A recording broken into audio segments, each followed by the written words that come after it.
Jenazah mantan Wali Kota Mataram, Ahyar Abduh, disolatkan 50 kali dan diantar oleh ribuan warga masyarakat.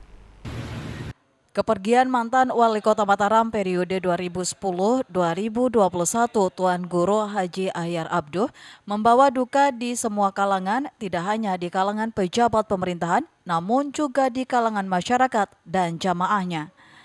Mantan Wali Kota Mataram 2 periode dari 2010-2021, Ahyar Abduh dimakamkan oleh keluarga Rabu sore di lokasi pemakaman keluarga di Masjid Riyadus Sholihin, lingkungan Perigi, Kelurahan Dasan Agung, Kecamatan Selaparang, Kota Mataram.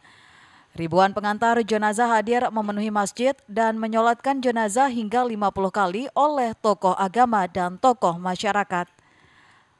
Anak Ahyar Abduh, Badrul Taman Ada, menjelaskan Bapak Tuan Guru Haji Ahyar Abduh merupakan sosok orang tua bagi keluarga dan panutan serta teladan yang insya Allah di dalam membina keluarganya tentu dengan nilai-nilai keagamaan, yaitu nilai agama Islam yang melekat di dalam diri beliau, sehingga kita sebagai keluarga merasakan keteladanan tersebut.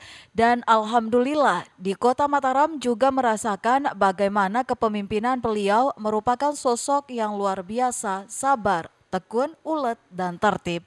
Bapak Tuan Guru Haji Ahyar Abduh merupakan sosok orang tua bagi keluarga dan panutan serta teladan. Insya Allah di dalam membina keluarganya tentu dengan nilai-nilai keagamaan, yaitu nilai agama Islam yang melekat di dalam diri beliau, sehingga kita sebagai keluarga merasakan keteladanan tersebut. Dan alhamdulillah di Kota Mataram juga merasakan bagaimana kepemimpinan beliau merupakan sosok yang luar biasa, sabar, tekun, ulet, tertib. Nah, itu yang saya pahami dari sifat-sifat beliau. Mantan Wali Kota Mataram Ahyar Abduh meninggal dunia Selasa 4 April 2023 saat dalam perawatan di ICU RSUP NTB pukul 16.08 WITA. Mantan Wali Kota Mataram 2 periode tahun 2010 hingga 2021 menutup usia karena penyakit paru-paru. Wali Kota Mataram keempat yang lahir 20 Oktober 1960 meninggalkan 6 orang anak, 1 istri, dan 3 cucu. Dari Mataram, Romi Ardi, iNews melaporkan. Wisata Desa Mereje Sekotong Tengah di Kabupaten Lombok Barat, satu di antara kawasan wisata yang mulai ramai dikunjungi wisatawan. Pesona alam dengan hamparan sawah berbentuk terasering menjadi magnet tersendiri bagi para wisatawan. Indonesia memiliki luas lahan baku pertanian atau persawahan seluas 7,1 juta hektar tanah yang membentang di seluruh pelosok negeri. Salah satunya yaitu di Pulau Lombok, tepatnya di Desa Mareje. Terbentang hamparan sawah menutupi barisan bukit-bukit di Pegunungan Mareje. Desa ini memang dinobatkan sebagai dewa agraris bagi masyarakat Sekotong. Kendati berada di atas pegunungan tak membuat desa ini kekurangan air. Desa Mareje di jagat maya semakin populer dan tidak kalah dengan wisata subak persawahan di Pulau Dewata Bali. Desa Mareje juga memiliki terasering yang cukup menawan dengan keunikannya karena berada di antara di perbukitan Kecamatan Sekotong. Saat berwisata ke tempat ini, pengunjung akan melewati tanjakan pertama menuju Desa Mareje dengan suguhan pemandangan pantai Sekotong yang nampak seperti teluk dibentengi beberapa pegunungan. Dari atas tanjakan tersebut, pengunjung dapat mengabadikan momen perjalanan dengan bersuah foto dengan panorama keindahan hamparan sawah Desa Mareje. Kawasan persawahannya berundak-undak seperti terasering yang atau disebut dengan teras miring.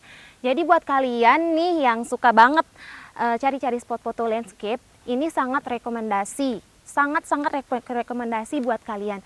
Akses jalan ke objek wisata Desa Mareje telah diaspal dan memudahkan bagi pengunjung yang berwisata ke tempat ini, dan lokasi objek wisata ini tidak jauh dari pusat kota di Pulau Lombok.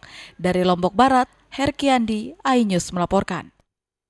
Bisa jika Anda ingin menikmati sensasi berziarah sambil berwisata air terjun, maka Anda harus mengunjungi air terjun Gunung Janggut.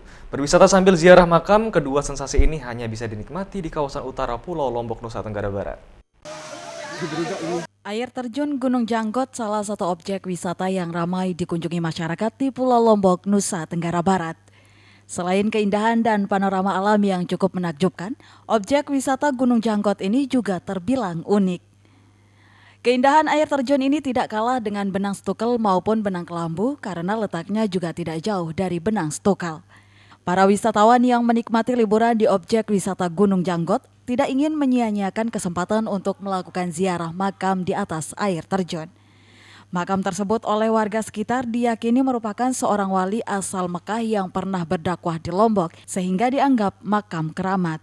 Bagi pengunjung yang ingin langsung mandi di air terjun, pengunjung akan menuruni anak tangga yang terbuat dari kayu yang dibuat permanen untuk bisa sampai di bawah kolam air terjun tersebut.